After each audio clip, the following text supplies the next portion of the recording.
반석 위에 세운 집, 반석 위에 세운 집.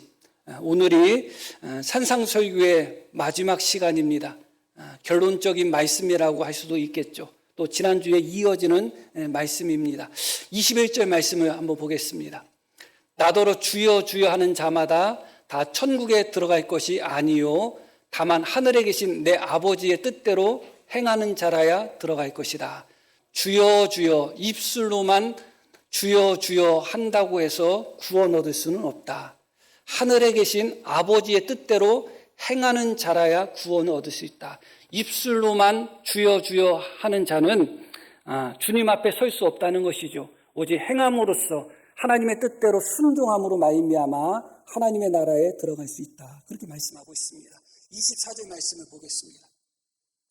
그러므로 누구든지 나의 이 말을 듣고 행하는 자는 그 집을 반석 위에 지은 지혜로운 사람 같으리니, 계속 비가 내리고 창수가 나고 바람이 불어 그 집에 부딪히되 무너지지 아니하나니, 이는 주추를 반석 위에 놓은 까닭이요 나의 이 말을 듣고 행하지 아니하는 자는 그 집을 모래 위에 지은 어리석은 사람 같으리니, 비가 내리고 창수가 나고 바람이 불어 그 집에 부딪힘에 무너져 그 무너짐이 심하니라. 21절에서는 주여 주여 하면서 행하지 않는 자는 구원을 얻을 수 없다고 말합니다. 그리고 24절과 26절을 통해서는 듣기만 하고 행하지 않는 자는 마치 모래 위에 세운 집과 같아서 무너질 수밖에 없다는 것입니다.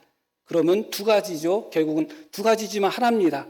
공통적인 것이 무엇이냐? 그냥 주여 주여 하면서 행함 없는 자는 결코 주님 앞에 설 수 없다. 하나님의 말씀을 듣기는 듣지만 들은 말씀을 순종하지 않고 행하지 않는 자는 하나님 앞에 설 수 없다는 것입니다. 공통적인 것이 결국은 행함이라는 것을 기억할 필요가 있습니다. 순종이라는 것을 기억할 필요가 있습니다. 이게 산상설교 전체의 결론인 것입니다. 다시 27절 말씀을 보겠습니다. 27절로 산상설교가 마무리가 되는데 어떻게 마무리가 되고 있는가? 비가 내리고 창수가 나고 바람이 불어 그 집에 부딪힘에 무너져 그 무너짐이 심하니라 하면서 예수님의 산상설교가 원수까지 사랑하라고 말씀하셨던 예수님, 누군가가 너에게 오리를 가자고 하면 기꺼이 십리까지 가주라고 말씀하셨던 하나님 예수님, 속옷을 달라고 하는 자에게는 겉옷까지 주라고 말씀하신 예수님의 그 산상설교의 결론이 무엇이냐? 이 말을 듣고 행치 않는 자는 마치 비가 내리고 창수가 나고 바람이 불어 그 집에 부딪힘에 그 집이 심하게 무너질 것이다. 이 말씀이 결론의 말씀으로 주고 계신 것입니다. 사랑의 예수님이 결론의 말씀으로 경고의 말씀을 주고 있다는 것은 우리가 깊이 생각해 볼 필요가 있는 것이죠. 이 산상설교에는 두 종류를 대비하는 말씀이 많이 나옵니다. 좁은 문과 넓은 문, 좋은 나무와 나쁜 나무, 그리고 집을 짓는 사람이 있는데 반석 위에 집을 짓는 사람과 모래 위에 집을 짓는 사람, 그렇게 두 종류를 대비하고 있습니다. 설명드릴 필요 없이 좁은 문으로 들어가는 자는 구원으로 인도되는 자이고 넓은 문으로 들어가는 자는 멸망으로 그렇게 나아가는 자인 것이죠. 좋은 나무는 좋은 열매를 맺어서 쓰임을 받지만 나쁜 나무는 나쁜 열매를 맺기 때문에 태움을 받을 수밖에 없는 것입니다. 열심히 집을 짓고 건축하지만 모래 위에 집을 지은 사람은 그 집이 무너져서 아무런 소용이 없게 되는 것이죠. 그와 마찬가지로 많은 사람들이 예수님을 믿는 이 길을 걸어가지만 실제로 넓은 길을 걸어감으로 말미암아 멸망에 이를 자들이 많이 있는 것이고, 많은 성도들이 신앙의 열매를 맺는다고 하지만 실제로 단 좋은 열매가 아니라 나쁜 열매를 맺음으로 말미암아 불태워짐을 당할 사람들이 있다는 겁니다.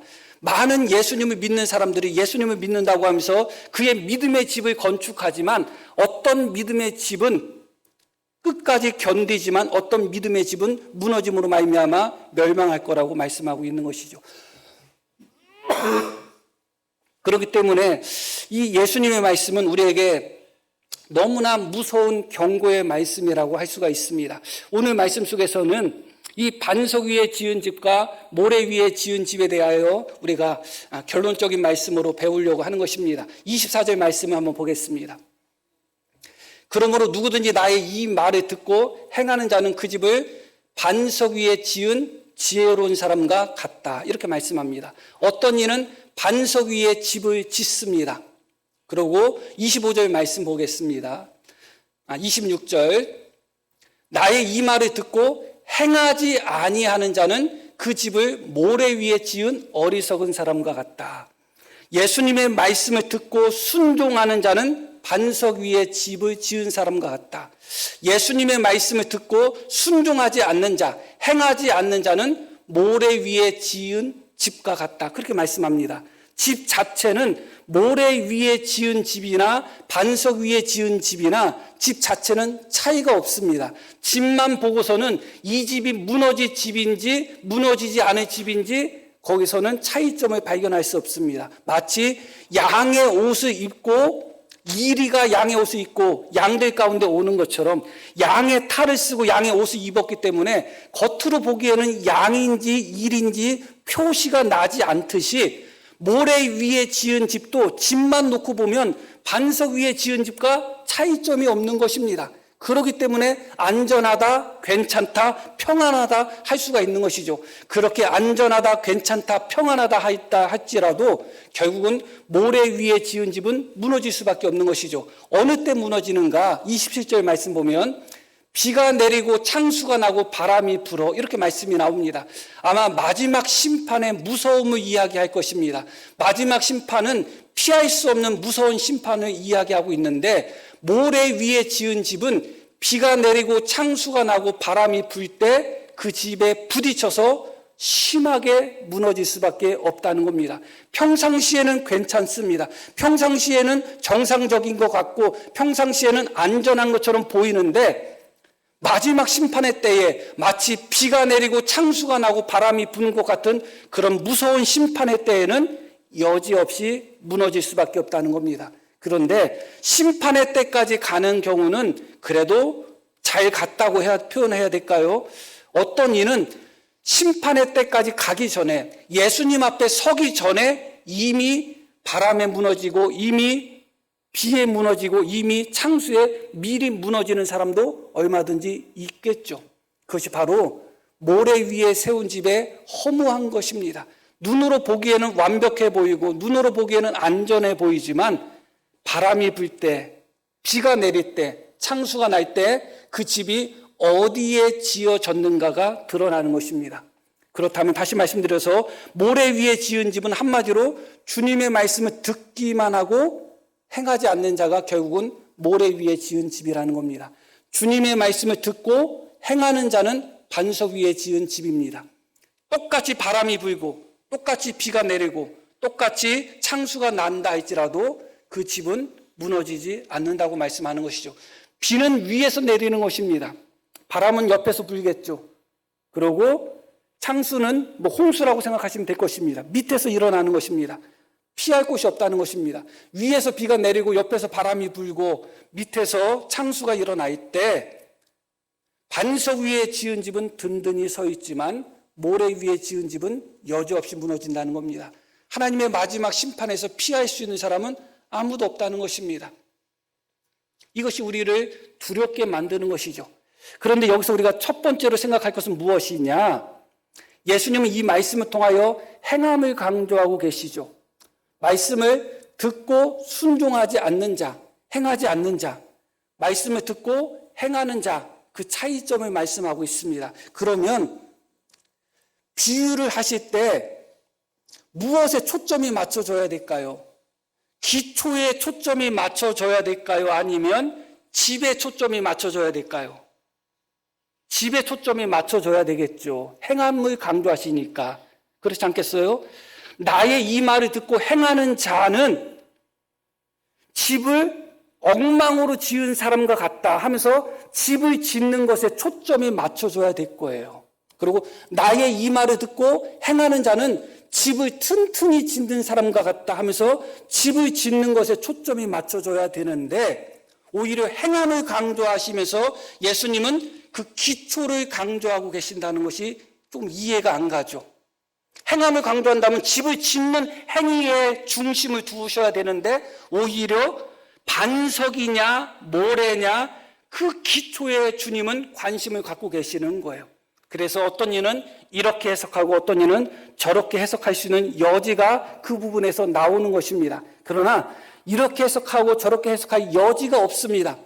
왜 주님께서 행함을 강조하면서 행함 없는 믿음은 마치 모래 위에 세워진 집처럼 무너질 수밖에 없다는 것을 말씀하시면서 왜 집에 강조점을 두지 않고 반석에 강조점을 두고 주초에 강조점을 두셨는가? 그건 결국은 행함 없는 믿음은 모래 위에 세우는 집과 같다는 거예요. 뻔한 소리죠? 뻔한 소리지만 중요한 말씀이에요. 행함이 없는 믿음은 반석에 세운 집이 아니라 모래 위에 세운 집이다. 그럼 반석 위에 세운 집은 어떤 집이라고요? 행함이 있는 믿음이 반석 위에 세워진 집이라 그겁니다. 다시 말씀드리면 행함 없는 믿음은 여지없이 무너질 수밖에 없다는 겁니다. 왜냐하면 모래 위에 세워졌기 때문에 그렇습니다. 성경에서 반석은 하나님을 상징하는 단어입니다. 예수님을 상징하는 단어가 바로 반석이고 그런 이미지이죠. 그렇다면 결국은 예수님 위에 반석 되시는 예수님 위에 세워지는 믿음은 어떤 믿음이냐? 행함이 있는 믿음이어야지 반석이신 예수님 위에 세워질 수 있다는 겁니다. 그냥 나 예수님 믿어. 그래, 그것이 예수님이라는 반석 위에 세워지는 믿음이 아니라 그 믿음은 어떤 믿음이어야 된다? 행함이 있는 믿음이야만이 반석 되시는 예수님 위에 세워진다는 것입니다. 많은 사람들이 자신의 믿음이 반석 되시는 예수님 위에 세워진 믿음이라고 생각하고 있습니다. 그렇다면 그 믿음에 행함이 있는지를 점검하셔야 됩니다. 나의 이 말을 듣고 행하는 자는 반석 되시는 예수님 위에 세워지는 믿음의 집이고, 나의 이 말을 듣고 행하지 않는 자는 입으로는 주여 주여 하면서 예수님을 믿는다고 하지만 행하지 않는 자는 반석 되시는 예수님 위에 세워진 믿음의 집이 아니라 모래 위에 세워지는 믿음의 집이라는 것이죠. 그래서 많은 사람들이 믿음의 집을, 신앙의 집을 건축하고 있는데 주여 주여 하면서 신앙의 집을 건축하고, 말씀을 듣고 또 들으면서 신앙의 집을 건축하고, 교회 생활을 하면서 신앙의 집을 건축하고, 예배 생활을 하면서 신앙의 집을 건축하지만 많은 사람들이 주님의 말씀, 성품적이고 도덕적이고 윤리적이고 하나님을 닮아가고 예수님을 닮아가라는 그 주님의 말씀, 그 주님의 말씀은 불순종하면서 자기들이 마치 반석 되시는 예수님 위에 믿음을 세워가고 있다고 착각하고 있는 것입니다. 여기 계신 분들 다 예수님을 믿는 사람들이잖아요. 그러나 내 믿음이 정말 반석 되시는 예수님 위에 세워지는 믿음인지 아니면 무너질 수밖에 없는 모래 위에 세워지는 믿음인지를 점검하셔야 되는 것입니다. 그 중심에 무엇이 있는가? 행함이 있다는 것입니다. 행함 없는 믿음, 그리고 그 행함의 중심은 종교 생활에 있지 않습니다. 주여 주여 하는 데 있지 않고, 주님의 이름으로 선지자 노릇하는 데 있지 않고, 주님의 이름으로 귀신 쫓아내는 데 있지 않고, 주님의 이름으로 권능 행하는 데 있지 않다. 주여 주여 하면서 찬송 부르는데 그 행함에 초점이 있는 것이 아니라, 주여 주여 하면서 교회에서 봉사생활하는데 초점이 있는 것이 아니라, 그 행함의 초점은 무엇이다? 하늘에 계신 하나님 아버지의 뜻대로 행하는 것인데, 하늘에 계신 하나님 아버지의 뜻대로 행하는 것은 우리가 하나님을 닮아가는 겁니다. 하늘에 계신 너희 아버지가 온전한 것처럼 너희도 온전하라. 우리가 원수되었을 때 원수된 우리를 구원하기 위하여 기꺼이 당신의 독생자를 보내신 것처럼 너희도 그렇게 하나님이 사랑하는 것처럼 너희도 사랑하라. 하나님이 원수되었던 우리를 사랑한 것처럼 너희도 원수를 사랑하라. 아직 죄 가운데 거하고 여전히 우리가 죄인이었을 때도 우리를 사랑하시고 구원하신 것처럼 그렇게 우리를 용서하신 것처럼 너희도 서로 용서하라. 우리는 죽을 수밖에 없고 심판받을 수밖에 없는 우리에게 구원의 은혜를 베푸시고 우리에게 넉넉한 자비를 베푸신 것처럼 너희도 서로 자비를 베풀어라. 이게 바로 하나님을 닮아가는 것이고 하늘에 계신 아버지의 뜻대로 살아가는 삶인 것입니다. 결국은 반석 위에 세워지는 믿음은, 예수님 위에 세워지는 믿음은 행함이 있는 믿음인데, 그 행함은 무엇이 기준이라고요? 종교 생활이 기준이 아니라는 겁니다. 주여 주여 하면서도 얼마든지 행함이 없을 수 있고, 예배 드리면서도 얼마든지 행함이 없을 수 있고, 말씀을 들으면서도 얼마든지 행함이 없을 수도 있고, 찬송 부르면서도 얼마든지 행함이 없을 수도 있고, 봉사하면서도 얼마든지 행함이 없는 수도 있는 거예요. 어떤 행함? 하늘에 계신 하나님을 닮아가는 행함. 원수도 기꺼이 사랑하고 용서할 수 있는 그 행함. 누구든지 오리를 가자고 하면 십리까지 가줄 수 있는 그 행함. 주님은 바로 그 행함으로 우리를 판단하신다는 것이고, 그 행함이 곧 반석 위에 세워지는 믿음이라는 것입니다. 그 행함이 없이는 아무도 반석 위에 섰다고 할 수가 없어요. 우리 성도님들 혹시 예배생활 잘 드린다고 해서 안심하고 계시나요? 예배생활 잘한다고 해서 내가 행함이 있어서 반석 위에 섰다고 장담할 수 없어요. 주님의 이름으로 선지자 노릇하고 귀신 쫓아내고 많은 권능을 행한 자들을 향하여 예수님이 뭐라고 말씀하셔요? 나는 너희를 모른다고 말씀하잖아요. 열심히 예배드리는 우리를 보고서 나중에 주님은 우리를 모른다고 할 수도 있어요. 여전히 찬송 부르고 열심히 봉사한 우리를 보고 주님은 나중에 모른다고 할 수도 있어요. 그게 주님이 말씀하시는 진정한 행함이 아니기 때문에 그래요. 그것이 없어야 된다는 얘기가 아니에요. 있어야죠. 당연히 주님을 사랑하고 주님을 믿는 사람은 당연히 열심히 예배드리고 열심히 찬양도 부르고 열심히 봉사하는 것은 너무너무 당연한 것입니다. 그러나 주님이 말씀하신 참된 행함은 그 행함이 아니다. 다시 말씀드리면 반석 되시는 예수님 위에 세워지는 믿음은 어떤 믿음이다? 행함이 있는 믿음이다. 그리고 그 행함이 없는 믿음은 모래 위에 세워진 믿음이다. 보기에는 똑같은 집처럼 보이지만 결국은 무너질 수밖에 없다는 겁니다. 우리가 많이 오해하는 말씀 중에 오직 믿음으로 구원받고 행함으로 구원받지 않는다는 말씀을 많은 사람들이 오해하고 그 말씀을 잘못 이해함으로 말미암아 우리의 신앙이 오염되고 잘못된 길로 걸어가는 경향이 많습니다. 행함으로 구원받지 않는다는 것은 진리입니다. 우리가 그것은 반박할 수 없습니다. 당연히 행함으로 구원받을 수는 없습니다. 믿음으로 구원받는 것이죠. 믿음으로 구원받는다는 것은 은혜로 구원받는다는 거예요. 그런데 행함으로 구원받지 못한다고 할 때 그 행함이 무엇인가를 명확하게 아셔야 돼요. 그 행함은 무엇을 의미하는가? 무엇을 의미하냐면 내 공로로서의 행함을 이야기하는 겁니다. 무슨 말씀인지 아시죠? 내 공로로서 행함으로서는 구원받을 수 없다는 겁니다. 내 의로움으로서 행함으로서는 구원받을 수 없다는 겁니다. 내가 행함의 노력, 내가 행함의 공로, 내가 행함의 의로움, 내 그 공로로서는 구원받을 수 없다. 그것이 바로 행함으로 구원받을 수 없다는 말씀이에요. 그런데 많은 사람들이 이 말씀을 어떻게 오해하냐? 하나님의 말씀을 순종하는 행함으로 오해해버리는 거예요.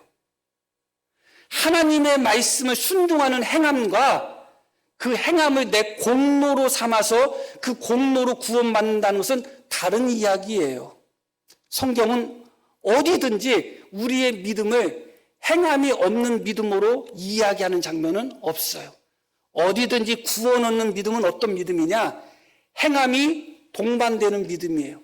하나님의 말씀에 순종하는 순종이 동반되는 믿음만이 구원 얻는 믿음이지, 행함을 배제하는 믿음은 구원 얻을 수 없는 믿음이에요. 그런데 많은 사람들이 행함으로 구원받지 못한다는 이 말씀을 마치 주님의 말씀을 순종하는 것이 구원에 있어서 별 의미가 없는 것처럼 그렇게 오해해버리는 것입니다. 다시 정리합니다. 내 공로, 내가 무엇을 순종했다고 해서, 내가 무엇을 행했다고 해서 그 내 공로로 구원받을 수 없다는 것, 그게 바로 믿음으로 구원받는다는 거예요. 그게 바로 행함으로 구원받을 수 없다는 거예요. 그런데 우리가 구원받을 수 있는 믿음은 어떤 믿음이냐? 언제나 행함이 동반되는 믿음이에요. 행함 없는 믿음이 그러기 때문에 죽은 믿음인 거예요. 죽은 믿음이 어떻게 우리를 살려요? 우리가 살기 위해서는 믿음이 살아야 돼요. 그런데 살아있는 믿음은 어떤 믿음이냐? 행함 있는 믿음이 살아있는 믿음이에요. 행함 없는 믿음은 죽은 믿음이에요. 죽은 믿음이 나를 살린다? 말도 안 되는 소리죠. 우리는 그렇게 마치 행함이 없는 죽은 믿음이 우리를 구원하는 것처럼 그렇게 속고 있었던 것입니다. 주님은 분명하게 말씀하고 계시는 것입니다. 반석 위에 세운 집만이 무너지지 않는다는 겁니다. 그리고 반석 위에 세운 집은 행함이 있는 믿음이라는 것입니다. 나의 말을 듣고 행하지 않는 자는 모래 위에 세운 것이다. 나의 말을 듣고 행하는 자는 반석 위에 세운 것이다. 다르게 이해할 게 뭐가 있어요? 다르게 해석할 게 뭐가 있어요? 분명하게 말씀하잖아요. 나의 말을 듣고 행하는 자는 반석 위에 세운 것이다. 우리의 믿음이 행함이 없는 믿음은 모래 위에 세워진 믿음인 것입니다. 마치 그 믿음이 진짜 믿음인 것처럼 착각하고 있을 뿐인 것입니다. 반드시 무너질 수밖에 없습니다. 반드시 주님 앞에 설 때 행함 없는 믿음은 죽은 믿음이기 때문에, 모래 위에 세워진 믿음이기 때문에 반드시 무너질 수밖에 없는 겁니다. 저는 행함으로 구원받는다고 말씀드리지 않아요. 믿음으로 구원받지만 그 믿음은 언제나 행함이라는 친구와 동반한다는 것만 기억하셔야 돼요. 그 행함이 없는 믿음은 죽은 믿음이라는 것만 기억하시면 되는 겁니다. 어찌 죽은 믿음을 끝까지 붙들려고 해요? 이미 죽었는데, 행함이 없는 믿음이 이미 죽었는데 그 끝까지 붙든다고 해서 무엇이 유익이 있겠어요? 살아있는 믿음을 붙드셔야 되는 것이죠. 살아있는 믿음이 곧 행함이 있는 믿음이라는 것을 기억하셔야 됩니다. 그리고 이 반석과 모래 위에 이 비유에서 반석 위에 집을 지은 사람을 어떤 사람으로 표현하고 있죠? 지혜로운 자로 표현하고 있습니다. 모래 위에 집을 지은 자는 어리석은 자로 표현하고 있죠. 여기서 지혜와 어리석음, 미련함, 이것이 굳이 대비가 될 필요가 있을까 하는 생각이 드는데, 우리 예수님은 반석 위에 세운 자, 구원 얻는 자의 특징을 지혜로 말씀하고 있다는 것을 기억할 필요가 있어요. 이 지혜와 미련함은 천국과 지옥을 나누는 아주 중요한 요소가 돼요. 복음서에는 지혜롭다는 단어가 9번 나와요. 원어로 찾아보면 9번 나옵니다. 어디는 슬기롭다고 번역됐지만 그게 지혜롭다는 단어예요. 그런데 그 9번이 공교롭게도 다 구원과 직접적으로 관련이 있습니다. 너희는 뱀처럼 지혜로워라. 제자들에게 주신 교훈이에요. 청지기 비유에도 지혜롭고 충성된 종이 되어 그렇게 말씀합니다. 청지기 종으로서는 충성됨이 가장 중요할 거 아니에요? 그런데도 지혜롭고 충성된 종을 이야기하고 있습니다. 그리고 오늘 우리가 읽으신 말씀과 동일한 패턴의 말씀이 어디 나오는가? 열처녀 비유에 나옵니다. 열처녀가 있는데 5명은 지혜로운 처녀라고 나와요. 그리고 5명은 미련한 처녀라고 나옵니다. 슬기로운 5처녀는 여분의 기름을 준비했고, 미련한 5처녀는 등은 준비하고 불은 켜져 있지만 여분의 기름을 준비하지 못했어요. 그런데 미련한 5처녀와 슬기로운 5처녀, 그 미련함과 그 슬기로움이 무엇을 나누느냐? 천국과 지옥, 구원과 멸망이 지혜롭냐 미련하냐에 따라 나누어지는 것입니다. 오늘 말씀도 마찬가지예요. 굳이 행함을 강조하시는데 왜 지혜롭고 미련한 자를 왜 말씀하고 계시는지를 기억할 필요가 있어요. 지혜는 구원에 있어서 가장 중요한 요소이기 때문에 그래요. 왜 그럴까요? 지혜는 통찰력을 의미합니다. 생각하는 힘을 이야기하는 겁니다. 분별하는 능력을 말하는 거예요.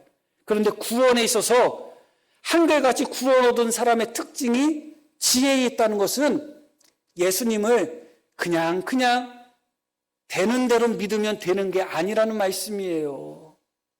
거칠게 예수님을 믿으면 안 된다는 거예요. 왜 구원에 있어서 이 지혜가 그토록 강조되는지를 기억할 필요가 있어요. 결국은 반석 위에 집을 지은 자는 왜 반석 위에 집을 지었느냐? 지혜로웠기 때문에 그래요.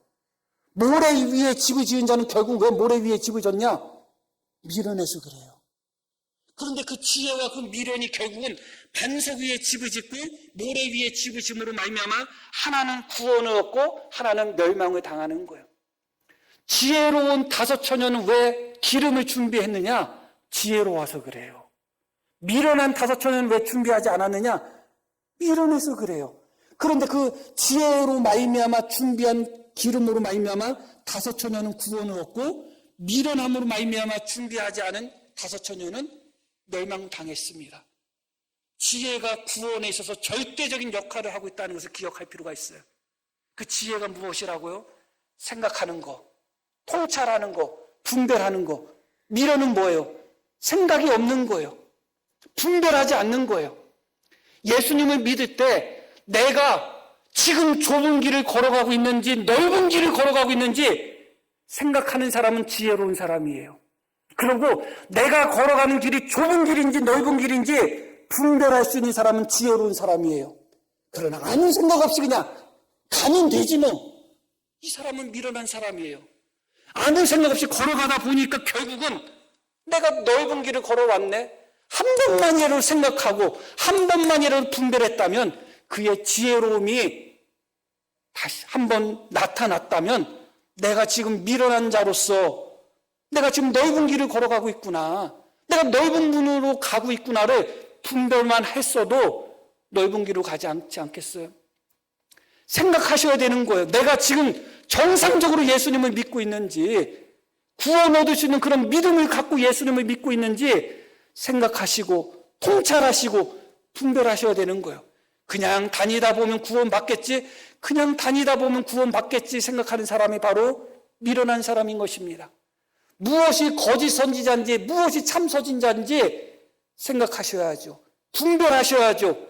생각하지 않고 분별하지 않고 이 교회 가면 재밌어, 이 교회 가면 신나, 아주 좋은 게 많아, 분별하지도 않고 그냥 다니다 보면 결국은 거짓 선지자를 만날 수도 있는 것입니다.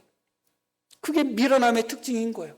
집을 지을 때 우선 당장 아무 일 없다고 해서 아무데나 집을 지으면 나중에 바람이 불 때를 생각하지 않고, 나중에 비가 많이 올 때를 생각하지 않고, 나중에 창수가 일어날 때를 생각하지 않고 그냥 되는 대로 지금 당장 좋은 것이 좋고 지금 당장 편한 것이 편하고 지금 당장 쉬운 것이 쉬우니까 아무데나 집을 지으면 그게 미련한 것입니다.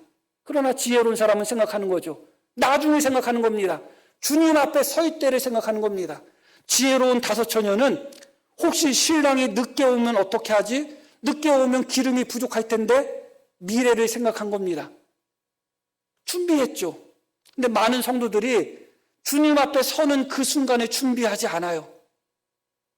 주님 앞에 설 때 내가 정말 부끄러움 없이 주님 앞에 설 수 있는지, 주님 앞에 설 때 주님이 나를 인정하시는, 그래 잘했다, 착하고 충성된 종아, 그렇게 나를 인정하는 모습으로 내가 지금 주님 앞에 설 것인지, 아니면 주님 앞에 설 때 부끄러운 모습으로 서고 주님 앞에 설 때 주님이 내가 너희를 모른다고 부인하는 그런 모습으로 설지, 앞으로 주님 앞에 설 때의 모습을 생각하지 않아.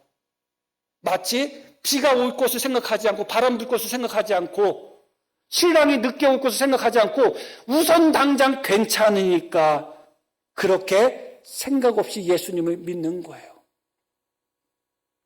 생각하셔야 돼요. 지혜로우셔야 돼요. 내가 지금 정상적으로 예수님을 믿고 있는 건지, 내가 정말 지금 예수님을 붙들고 있는 것인지, 내가 정말로 좋은 길을 걸어가고 있는 것인지, 내가 지금 좋은 열매를 맺고 있는 것인지, 내가 지금 반석 위에 집을 짓고 있는지 지혜롭게 생각하셔야 돼요. 그런 과정이 없이는